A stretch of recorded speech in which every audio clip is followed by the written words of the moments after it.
Hello दोस्तों, नमस्कार।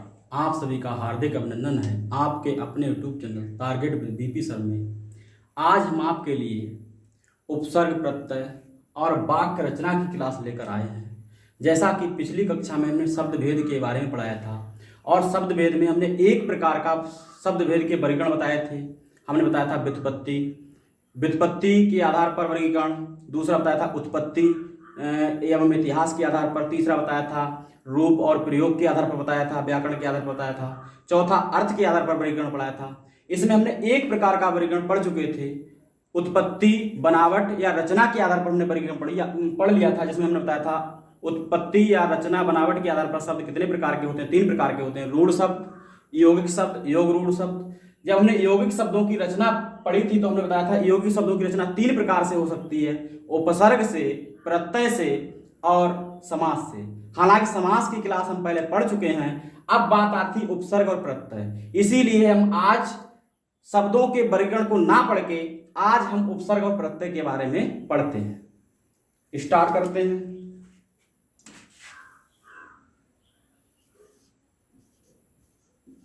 उपसर्ग का परिचय।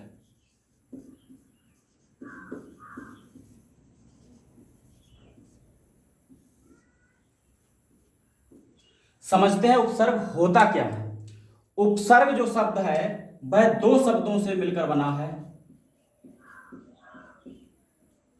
उपसर्ग जो शब्द है वह 2 शब्दों से मिलकर बना है। नंबर 1 उप। उप का अर्थ क्या होता है? समीप। उप का अर्थ क्या होता है? समीप। उप प्लस सर्ग। यदि आपसे पूछा जाए उपसर्ग किन 2 शब्दों से मिलकर बना है, उप प्लस सर्ग, यानी उप और सर्ग से मिलकर क्या बना है? उपसर्ग। उप का अर्थ होता है समीप और सर्ग का अर्थ होता है सृष्टि करना, सृष्टि करना। तो यदि आपसे पूछा जाए कि उपसर्ग का अर्थ क्या होता है, का अर्थ,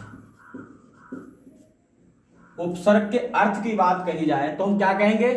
उप माने क्या होता है? समीप, और सर्ग का मतलब क्या है? सृष्टि करना। तो इसका अर्थ क्या हुआ कि किसी शब्द, किसी के समीप आकर नया शब्द बनाना क्या कहलाता है? उपसर्ग कहलाता है। किसी के समीप आकर नया शब्द बनाना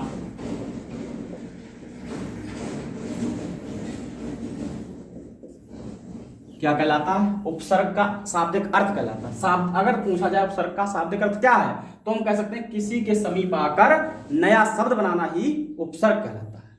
अब बात आती है परिभाषा की कि उपसर्ग की परिभाषा क्या होती है। यदि हम उपसर्ग की परिभाषा की बात करें तो उपसर्ग कहां जुड़ते हैं? हमेशा उपसर्ग कहां जुड़ते हैं? शब्द में जुड़ते हैं, प्रारंभ में जुड़ते हैं। तो इस आधार पर हम कह सकते हैं, जैसे आपने देखा कि हार क्या है? शब्द, हार शब्द है। हार के आगे क्या हमने जोड़ दिया? पिर। तो क्या हो गया? पिरहार। ऐसे ही हार माने होता है पराजय और प्रहार माने क्या होता है? चोट करना। आपने क्या देखा कि जब किसी शब्द में हमने क्या, किसी शब्द के शुरू में क्या जोड़ दिया? उपसर्ग जोड़ दिया, तो शब्द का अर्थ क्या हो गया? परिवर्तित हो गया।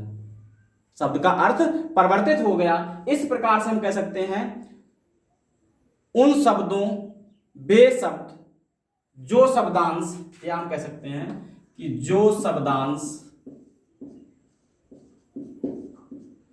जो शब्दांश शब्दों के आरंभ में जुड़कर,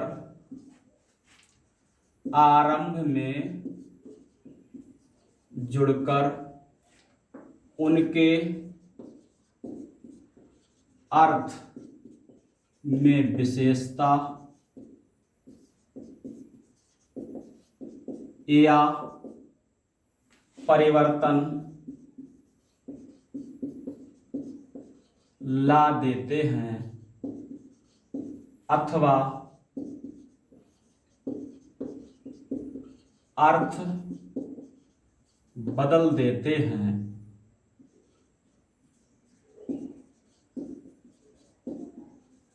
क्या कहलाते हैं? उपसर्ग कहलाते हैं। उपसर्ग कहलाते हैं। हमने देखा था कि हार का अर्थ क्या होता है? पराजय। हार का अर्थ क्या होता है? पराजय। और जैसे ही हमने इस शब्द के प्रारंभ में क्या जोड़ा? फिर उपसर्ग जोड़ा और हो गया प्रहार। प्रहार का मतलब क्या होता है? चोट करना। प्रहार का मतलब क्या होता है? चोट करना। और हार का अर्थ क्या था? पराजय।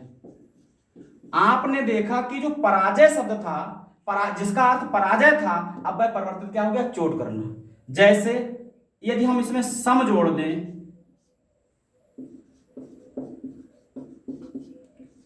यदि इसमें हम सम जोड़ दें तो ये क्या हो जाएगा? संहार। आपने देखा हार का अर्थ क्या होता है? पराजय। और जैसे ही इसमें हमने सम प्रत्यय जोड़ा तो ये संहार कहलाया, और जिसका अर्थ क्या हो गया? विनाश। जैसे यदि हम इसमें बी जोड़ दें तो आपने क्या देखा? बिहार हो गया। बिहार का मतलब क्या हो गया? घूमना। यानी पराजय जो अर्थ था वह किसमें परिवर्तित हो गया? घूमने में परिवर्तित हो गया। इसी प्रकार से यदि हम आ जोड़ दें तो ये क्या कहलाएगा? आहार। आहार का मतलब भोजन। तो आपने क्या देखा कि जब किसी शब्द में, हम शब्द के आरंभ में जब हम कोई उपसर्ग जोड़ते हैं तो उस शब्द का अर्थ क्या होता है? परिवर्तित हो जाता है। इसी आधार पर हमने परिभाषा बताई है कि वे शब्दांश, इनको क्या बोलेंगे? ये क्या है? आपके शब्दांश हैं। ऐसे शब्दांश जो शब्दों के प्रारंभ में जुड़कर उसके अर्थ में विशेषता ला देते हैं, या परिवर्तन कर देते हैं, या क्या कर देते हैं? अर्थ को ही बदल देते हैं। क्या कहलाते हैं? उपसर्ग कहलाते हैं। तो आपको परिभाषा समझ में आई। अब बात आती, कभी कभी पूछा जाता कि उपसर्ग का अन्य कोई नाम बताइए। तो जो इसके अन्य नाम हैं,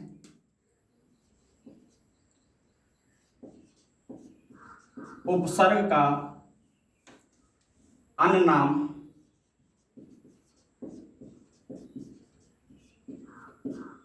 क्या है? जैसे आदि प्रत्यय।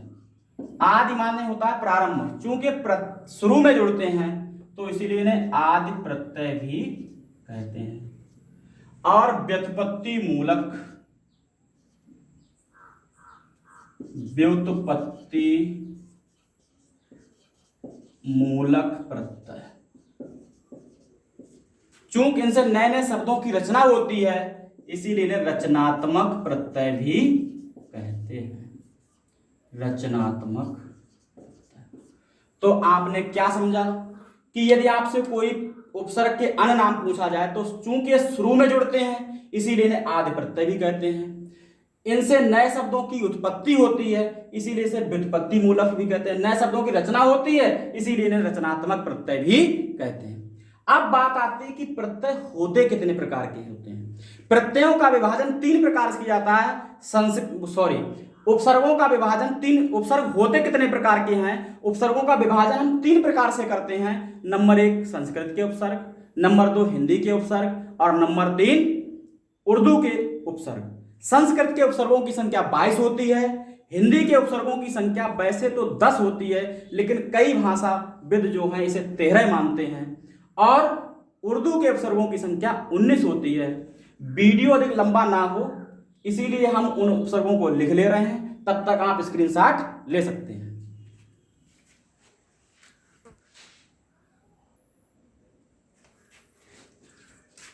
वापस अपने टॉपिक पर आते हैं।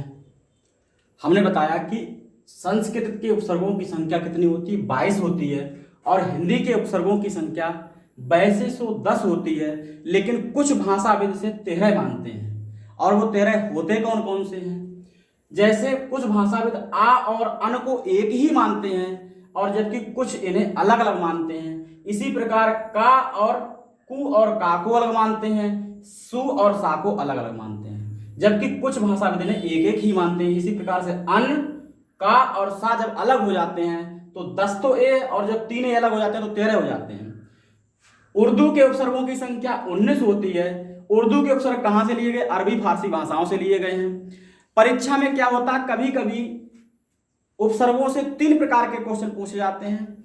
जैसे आपको एक शब्द दे दिया जाता है और पूछा जाता है इनमें कौन सा जैसे आपसे कहा जाएगा कि पराजय, आपको एक शब्द दे दिया कि पराजय, पराजय में कौन सा उपसर्ग है, तो आप देखिए एक सार्थक शब्द निकाल के जो शब्द बचे वही क्या कहलाता है, उपसर्ग कहलाता है। जैसे जय, जय अगर हम शब्द निकाल दें तो ये परा क्या हो गया, हमारा उपसर्ग हो गया।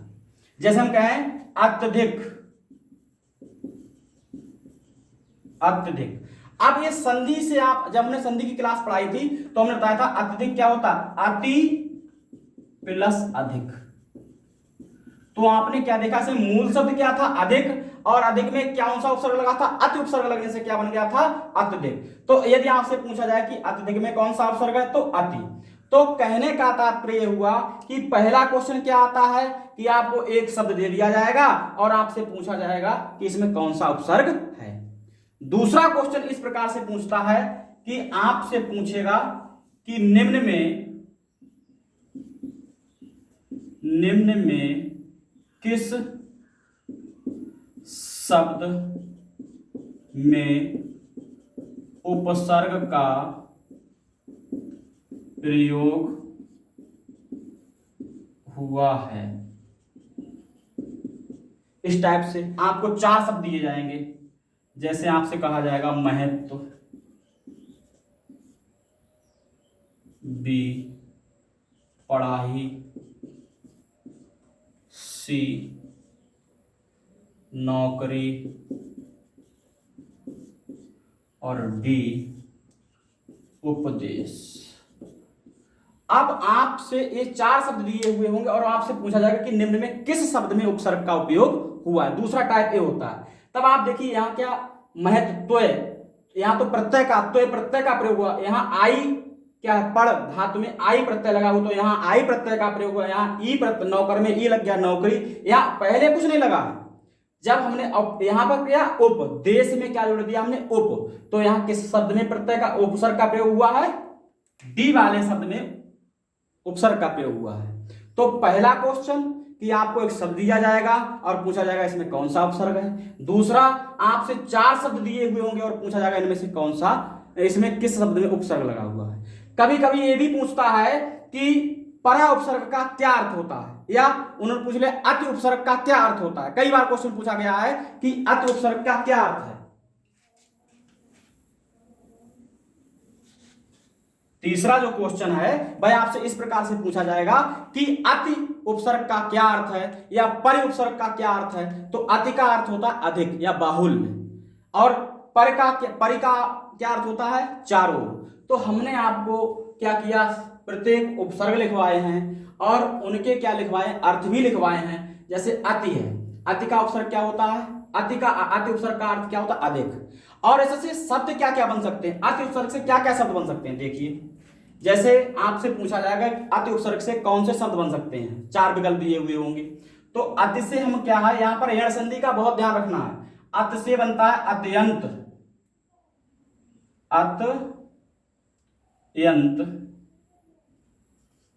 अत्यंत, अत्यधिक, अत्याचार,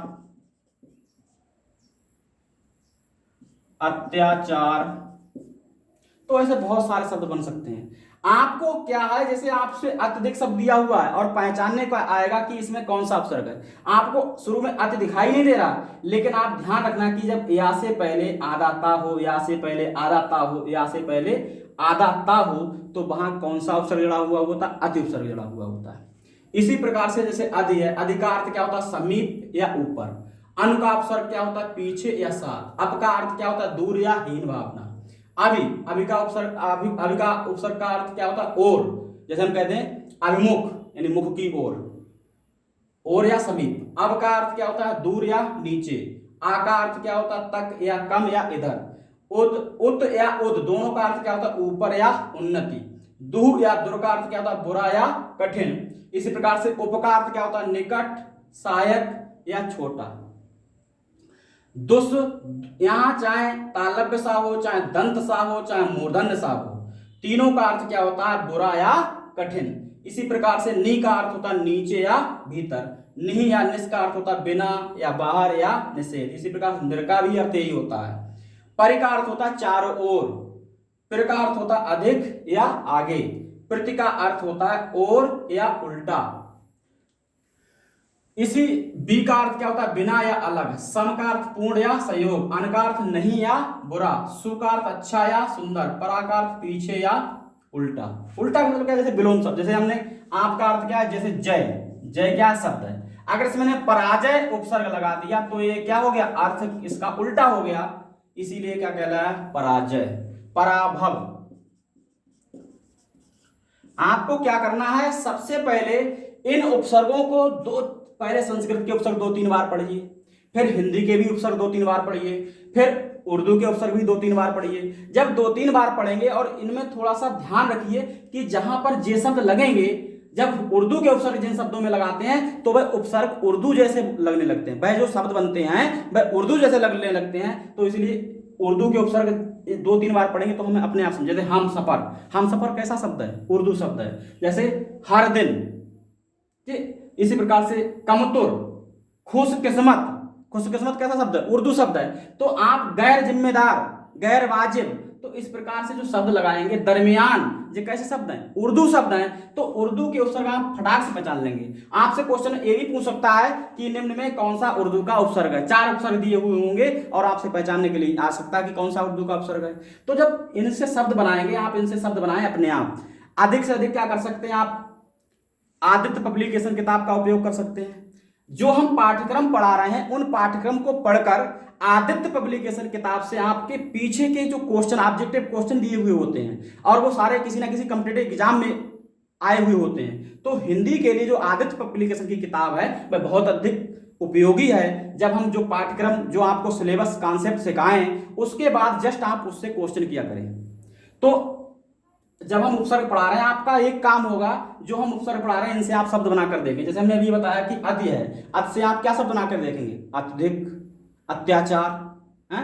ऐसे ही जैसे हमने परि पढ़ाया तो परा पढ़ाया, पराजय, पराभव, पराक्रम। जैसे हम कहने में निर है, निर्माण, निर्विवाद, इस प्रकार से बहुत सारे शब्द बना सकते हैं।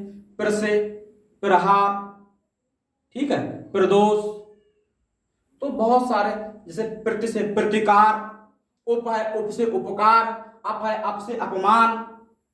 बहुत सारे शब्द, इनसे शब्द बनाना भी सीखिए। हालांकि जो शब्द दिया हुआ होता है उसमें उपसर्ग ढूंढना बहुत सरल होता है। इसी प्रकार से हिंदी के उपसर्गों का भी अर्थ होता है कि आ, जैसे हमने अभी पिछली क्लास में आपको पढ़ाया था कि नए तत्पुरुष, जहां आ या अन का अर्थ क्या होता था, ना आ जाता था, तो आ और अन का अर्थ क्या होता है, रोकना, मतलब मना करना। अध मतलब आधे या अपूर्ण, उनका मतलब एक कम। जब हम टेट की क्लास संस्कृत पढ़ाएंगे, जहां पे संस्कृत की गिनती पढ़ाई जाती है, तो हम बोलते हैं उनविंशत। विंशत माने होता है 20, और जहां उसके आगे लगा देते हैं उन, तो उसका मतलब 20 से एक कम। उनविंशत का मतलब होता है 19, तो 39, ठीक है, तो उसका मतलब भी हो गया 30 से एक कम, यानी 29। तो इसी प्रकार ऊन का अर्थ क्या हो गया, एक कम।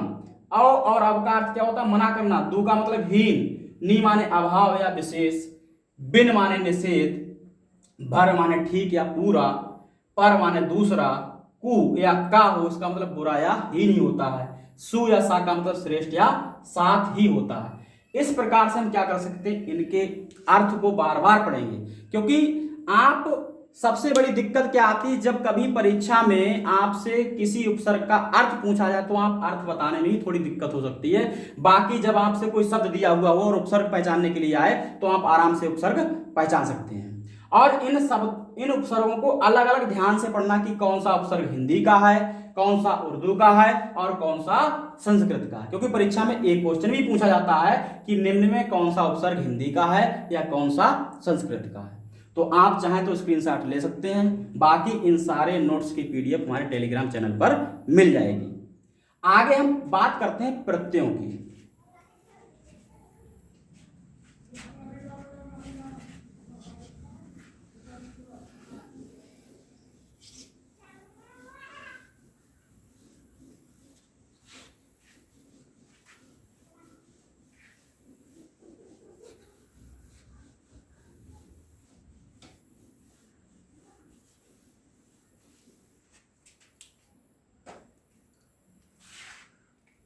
यदि हम बात करें प्रत्यय, प्रत्यय का परिचय, यदि हम बात करें प्रत्यय शब्द किन शब्दों से मिलकर बना है, तो प्रत्यय जो शब्द है वह दो शब्दों से मिलकर बना है। प्रत्यय जो शब्द है वह दो शब्दों से मिलकर बना है, प्रति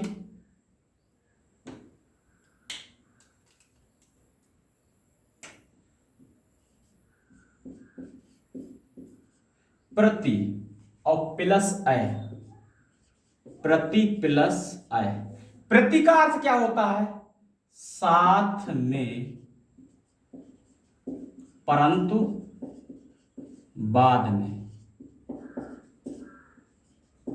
साथ में परंतु बाद में। और अय का अर्थ होता है चलना।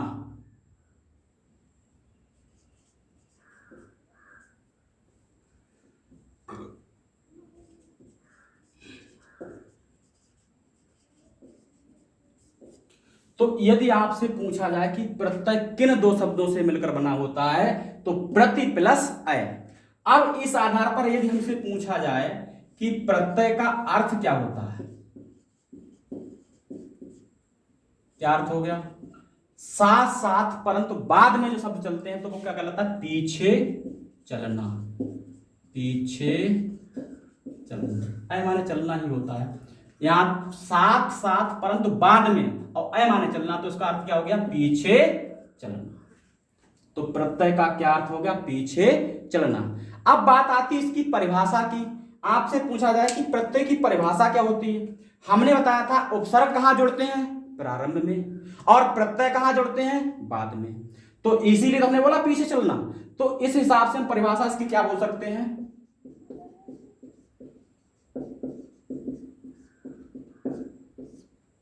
परिभाषा में हम बता सकते हैं कि जो शब्दांश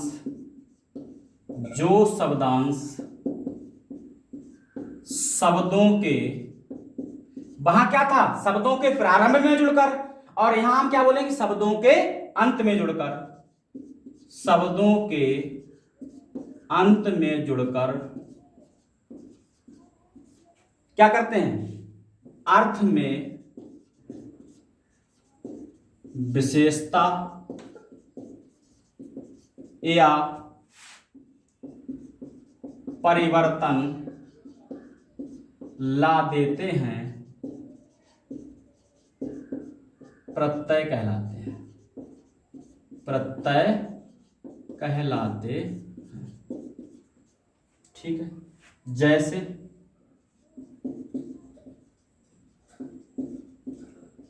पड़ धातु है और इसमें जब आई प्रत्यय जुड़ जाएगा तो क्या कहलाएगा?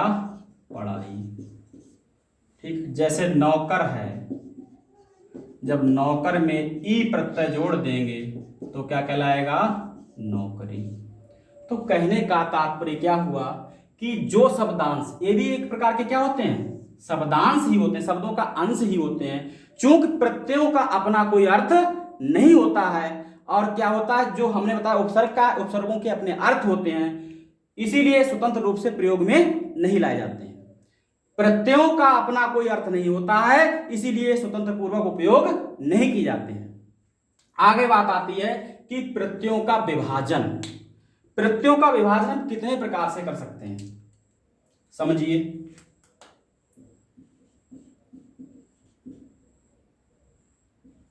प्रत्ययों का विभाजन, यदि हम बात करें प्रत्ययों के विभाजन की, तो प्रत्ययों का विभाजन जो है दो प्रकार से किया जा सकता है। नंबर 1 कृत प्रत्यय, और नंबर 2 तद्धित प्रत्यय।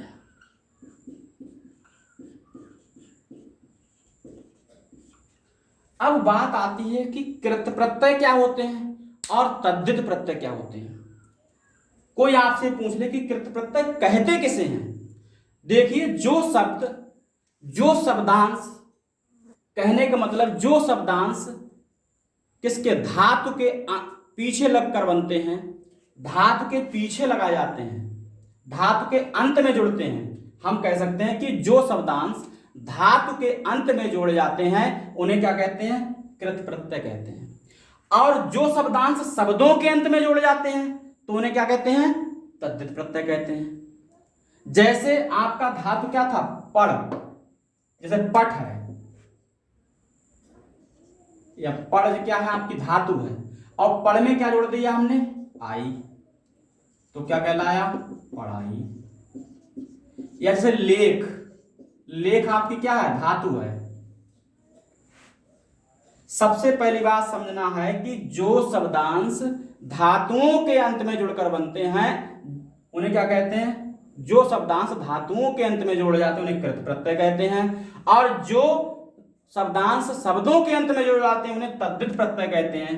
अब बात आती है कि जो धातुओं के अंत में जोड़ने से जो शब्द बनते हैं या कृत प्रत्यय से जुड़कर बने शब्द क्या कहलाते हैं? कृदंत कहलाते हैं। तो इस प्रकार से कृदंत कहलाते हैं। और शब्दों के अंत में जुड़कर तद्धित प्रत्यय से बने शब्द, तद्धित प्रत्यय से बने शब्द क्या कहलाते हैं? तद्धितांत कहलाते हैं। यानी कृत प्रत्यय से जुड़े शब्द क्या कहलाते हैं? कृदंत। कृत प्रत्यय से बने शब्द क्या कहलाते हैं? कृदंत। और तद्धित प्रत्यय से बने शब्द क्या कहलाते हैं? तद्धितांत। तद्धितांत। अब बात आती हिंदी में कृत प्रत्यय होते कितने हैं और तद्धित प्रत्यय कितने होते हैं? हिंदी में जो कृत प्रत्यय होते हैं उनकी संख्या कितनी होती है? 28 होती है, और तद्धित प्रत्ययों की संख्या 8 होती है। ध्यान रखने वाली बात है, एक बार रेलवे में क्वेश्चन पूछा गया, जब रेलवे में हिंदी आती थी, कि कृत प्रत्ययों की संख्या कितनी, हिंदी में कृत प्रत्ययों की संख्या कितनी होती है? तो कितनी होती? 28 होती है। और तद्धित प्रत्ययों की संख्या कितनी होती? 8 होती है। अब जैसे कृत प्रत्यय के एक दो शब्द भी लिख लीजिए, जैसे लेख। लेख क्या है? आपकी धातु है, और धातु के अंत में हमने अक प्रत्यय जोड़ दिया तो क्या कहलाया? लेखक। तो कहने का मतलब जब धातु के अंत में जो प्रत्यय जुड़ता है तो वो क्या कहलाता है? कृत प्रत्यय। और जो शब्द बनता है वो क्या कहलाता है? कृदंत। शब्द कहलाता है कृदंत, और जो प्रत्यय जुड़ता है धातु के अंत में क्या कहलाता है? कृत प्रत्यय। उसी प्रकार से जैसे हम बात करें सेठ। सेठ क्या है? कोई धातु नहीं, एक प्रकार का शब्द है जिसका एक सार्थक अर्थ है कि कोई एक बड़ा या रईस आदमी क्या कहलाता है? रिच पीपल जो कहलाता है उसी को तो सेठ बोलते हैं। तो ये एक प्रकार का शब्द हो गया। और जब शब्द में हम कोई प्रत्यय जोड़ते हैं तो वो क्या कहलाता है? तद्धित प्रत्यय। शब्द में कोई प्रत्यय जोड़ते हैं तो वो क्या कहलाता है? तद्धित प्रत्यय। और तद्धित प्रत्यय क्या कहलाता? तद्धित प्रत्यय से जो बना शब्द क्या कहलाएगा? या सेठ में आनी जोड़ा तो क्या कहलाएगा? सेठानी। और सेठानी शब्द क्या कहलाएगा? तद्धितांत। ठीक है, तो इस प्रकार से हमने देखा कि कृत प्रत्यय क्या होते हैं? जो धातु के अंत में जुड़ने से, जो धातुओं के अंत में लगते हैं वो क्या कहलाते हैं? कृत प्रत्यय कहलाते हैं। और कृत प्रत्ययों से बने शब्द क्या कहलाते हैं? कृदंत कहलाते हैं। शब्दों के अंत में जुड़कर बनने वाले शब्द, जो शब्दों के अंत में शब्दांश जुड़ जाते हैं उन्हें तद्धित प्रत्यय कहते हैं। और तद्धित प्रत्यय से बने शब्द क्या कहलाते हैं? तद्धितांत कहलाते हैं। अब कुछ भाषा वैज्ञानिक जो होता है, कुछ भाषा वैज्ञानिक जो हैं या भाषा के प्रोफेसर जो हैं, इस वर्गीकरण को गलत मानते हैं, सही नहीं मानते हैं। वह क्या करते हैं? ऐतिहासिक आधार को ही सही मानते हैं। क्यों नहीं सही मानते हैं? क्योंकि कुछ प्रत्यय ऐसे होते हैं जो शब्दों के अंत में भी जुड़ते हैं और धातुओं के अंत में भी जुड़ते हैं। ठीक है, तो इसके बाद हम चर्चा कर रहे हैं तद्धित प्रत्ययों की।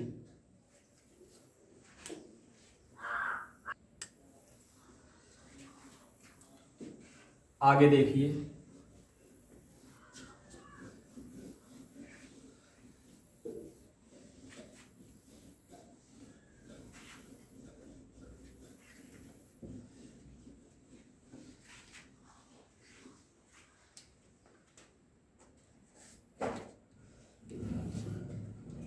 जैसे आपका एरा प्रत्यय है,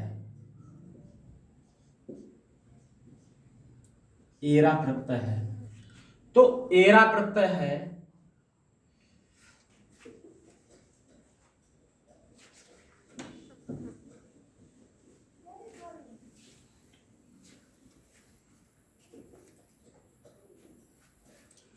एरा प्रत्यय है यह धातुओं के अंत में भी जुड़ता है और शब्दों के अंत में भी जुड़ता है।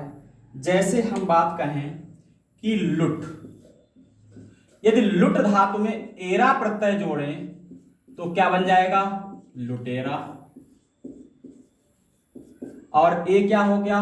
कृत प्रत्यय है, क्योंकि यहां धातु के अंत में जुड़ा है तो इसलिए कृत प्रत्यय है। और जब हम अगर चाचा क्या हुआ? शब्द है और चाचा में एरा जोड़ेंगे तो क्या कहलाएगा? चचेरा, जो कि एक तद्धित प्रत्यय है। तो हमने देखा कि जो एरा प्रत्यय है वह कृत प्रत्यय का भी कार्य कर रहा है और तद्धित प्रत्यय का भी कार्य कर रहा है। तो इसी आधार पर बहुत, जैसे आपका आई है, आई प्रत्यय है, आई प्रत्यय है, नी प्रत्यय है, आई, जैसे पढ़ में जब आई जोड़ देते हैं तो क्या कहलाता है? क्योंकि ये धातु है और धातु में जब प्रत्यय जुड़ता है तो वो कहलाता है कृत प्रत्यय, नहीं पढ़ाई।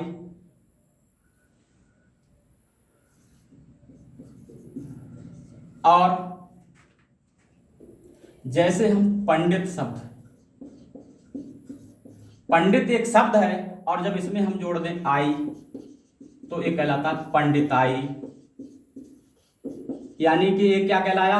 आई जो प्रत्यय प्रत्यय का भी कार्य कर रहा है और तद्धित प्रत्यय का भी कार्य कर रहा है। इसी प्रकार से नी है, नी प्रत्यय भी, जैसे कतर प्लस नी कतरनी, ठीक है।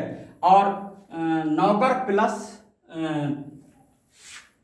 कतरनी, इस प्रकार से बहुत सारे शब्द बन सकते हैं। तो कहने का तात्पर्य क्या हुआ? जो भाषाविद है उन्होंने देखा कि जो उपरोक्त हमने अभी विवरण समझाया था आपको कृत प्रत्यय तद्धित प्रत्यय का, तो वहां जो था कि जो प्रत्यय धातुओं के अंत में जोड़ते हैं वह कहलाते हैं कृत प्रत्यय और जो शब्दों के अंत में जोड़े जाते हैं तो वह तद्धित कहलाते हैं। किंतु कुछ प्रत्यय ऐसे मिले जो धातुओं में भी जुड़ गए और शब्दों में भी जुड़ गए। इसीलिए उन्होंने इस वर्गीकरण को क्या माना? गलत माना। उन्होंने ऐतिहासिक वर्गीकरण को ही सही माना। और ऐतिहासिक वर्गीकरण के आधार पर प्रत्यय 4 प्रकार के होते हैं। ऐतिहासिक वर्गीकरण के आधार पर ऐतिहासिक वर्गीकरण के आधार पर प्रत्यय निम्न प्रकार के होते हैं।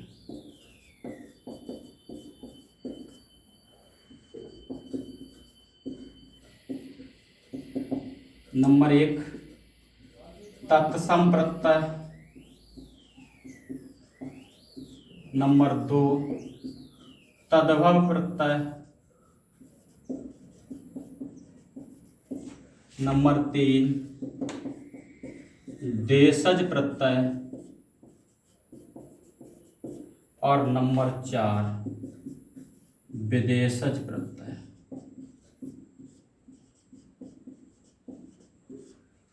इस आधार पर 4 प्रकार के प्रत्यय होते हैं। आपसे क्वेश्चन पूछा जा सकता है कि ऐतिहासिक आधार पर प्रत्यय कितने प्रकार के? तो ऐतिहासिक आधार पर 4 प्रकार के प्रत्यय होते हैं, तत्सम, तद्भव, देशज और विदेशज। आज आपका उपसर्ग और प्रत्यय समाप्त होता है। आज की क्लास यही समाप्त कर रहे हैं। अगली क्लास में पुनः हम जो शब्दों का वर्गीकरण पढ़ रहे थे, हमने आपको एक वर्गीकरण पढ़ा दिया था, व्युत्पत्ति, रचना या बनावट के आधार पर हमने ऋण, यौगिक और योग ऋण पढ़ा था। अगले हम उत्पत्ति, इतिहास या स्रोत के आधार पर शब्दों को पढ़ेंगे, जहां हम तत्सम, तद्भव, देशज और विदेशज के बारे में बातें करेंगे। बहुत क्वेश्चन पूछा जाता है कि लोटा किस प्रकार का शब्द है, कैंची किस प्रकार का शब्द है। आप बहुत सारे भर भर के क्वेश्चन पूछे जाते हैं यहाँ से, देशज और विदेशज से, तद्भव और तत्सम से। तो अगली 2 क्लास या 3 क्लास में इनकी चर्चा करेंगे। फिर हम पढ़ेंगे संज्ञा, सर्वनाम, क्रिया विशेषण, संबंध बोधक, समुच्चय बोधक, विस्मयादि बोधक, और फिर एकार्थी, अनेकार्थी, समानार्थी, ठीक है, विपरीतार्थी, इनके बारे में पढ़ेंगे। धन्यवाद। यदि हमारा वीडियो अच्छा लगा हो तो प्लीज़ सब्सक्राइब कीजिए और दोस्तों को शेयर कीजिए।